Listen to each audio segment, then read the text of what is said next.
Business owners and leaders, Rob Marshallonis here with LSP123. I help businesses increase employee productivity. My question for you is, which work group do you wish was more productive?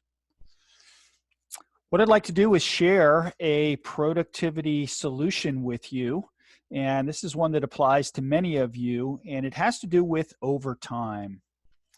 Let's take a closer look. Let's have a little understanding here of overtime.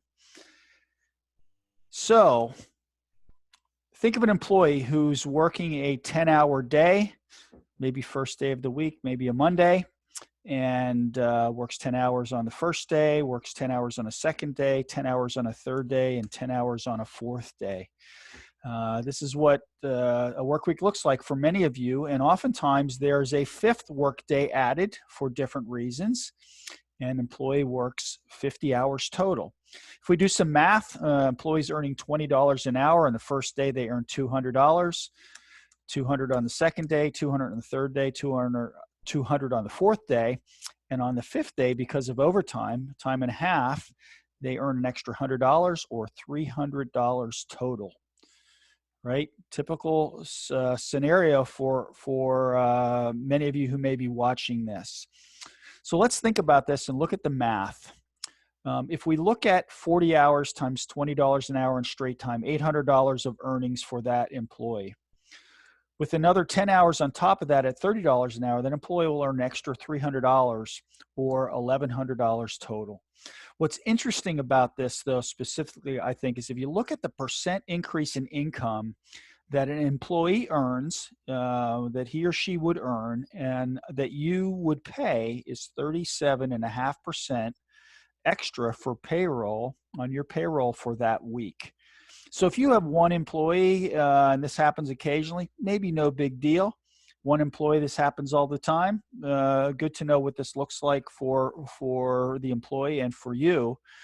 But especially if you have numerous employees, 5 employees, 10, 25, 50, 100 employees or more, and overtime is the expectation, or overtime is the norm, or overtime is the culture, then this can be quite a significant increase in your total payroll expense for labor, and you really need to look very carefully at this. I believe it's a productivity issue. It's a productivity opportunity many times. Let me be clear that overtime can be a great thing to get productivity, extra productivity from a workforce, certainly on occasion or even regularly in some circumstances. But it's really important that you know the price you pay for regular or ongoing overtime wages. And a big question I have for you related to this is, what percent of extra production are you getting during those overtime hours? Right? If you're getting great production, productivity stays the same or is even greater in those overtime hours, I think overtime can make a lot of sense for you. But if for whatever reason, overtime hours are not as productive, or in an extreme case where you had a culture of overtime, that the workload was being spread over 50 hours, that could be accomplished in 40 hours, you can see just by the math how costly that could be to you. So not against overtime. It has its place. It can be a great resource when you need it, but you need to look at your overtime math and understand that.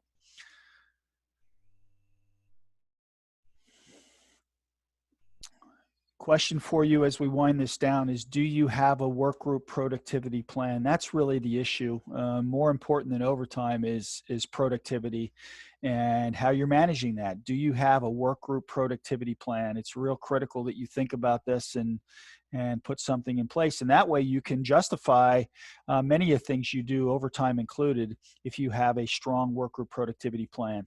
The simple idea is prosperity through productivity. Prosperity through productivity. I'm Rob Marshallonis, LSP123, just helping you and your team be more productive.